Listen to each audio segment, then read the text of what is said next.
ఈ రోజు మన ఛానల్లో ట్రిపుల్ సెలబ్రేషన్స్. మన యూట్యూబ్ ఫ్యామిలీ 100 ఫాలోవర్స్ అయ్యారు, ఇన్స్టాలో 200 ఫ్యామిలీ అయ్యారు. అలాగే ఫాదర్స్ డే సందర్భంగా మనం ఈ కేక్ చేసేద్దాం. ఒక బౌల్లో పెరుగు, షుగర్, ఆయిల్, మిల్క్ వేసి బాగా మిక్స్ చేయాలి. బీటర్ లేకపోతే మిక్సీ గిన్నెలో ఉన్న వేసుకుని మిక్స్ చేసుకోవచ్చు. ఇప్పుడు ఇంకొక బౌల్ తీసుకుని డ్రై ఇంగ్రీడియంట్స్ అని జల్లించుకోవాలి.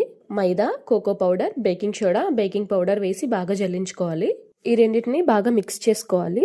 ఒక హాఫ్ కప్ హాట్ వాటర్లో 2 టేబుల్ స్పూన్ కాఫీ పౌడర్ వేసుకుని మిక్స్ చేసుకుని ఇందులో యాడ్ చేసుకోవాలి. కేక్ టిన్ రెడీ చేసుకుని పెట్టుకోవాలి.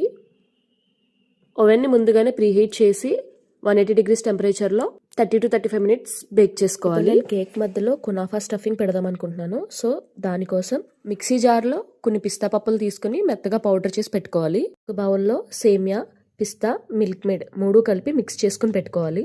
డార్క్ చాక్లెట్లో కొద్దిగా బటర్ వేసి డబుల్ బాయిలింగ్ మెథడ్లో మెల్ట్ చేసుకోవాలి. కేక్ని హాఫ్గా కట్ చేసుకుని మధ్యలో కునాఫా స్టఫింగ్ అలాగే మెల్ట్ చేసుకున్న డార్క్ చాక్లెట్ని వేసి స్ప్రెడ్ చేసుకోవాలి. ఇప్పుడు ఒక బౌల్లో మెల్ట్ చేసుకున్న చాక్లెట్, మిల్క్ మేడ్ కలిపితే మనకు చాక్లెట్ క్రీమ్లో రెడీ అవుతుంది. కేక్ డెకరేషన్ కోసం నేనైతే dark fancy rolls and Oreo biscuits, choco చిప్స్తో డెకరేట్ చేశాను. ఇందాక మనం కలిపి పెట్టుకున్న చాక్లెట్ క్రీమ్ తీసుకుని కేక్ చుట్టూ అప్లై చేసుకోవాలి.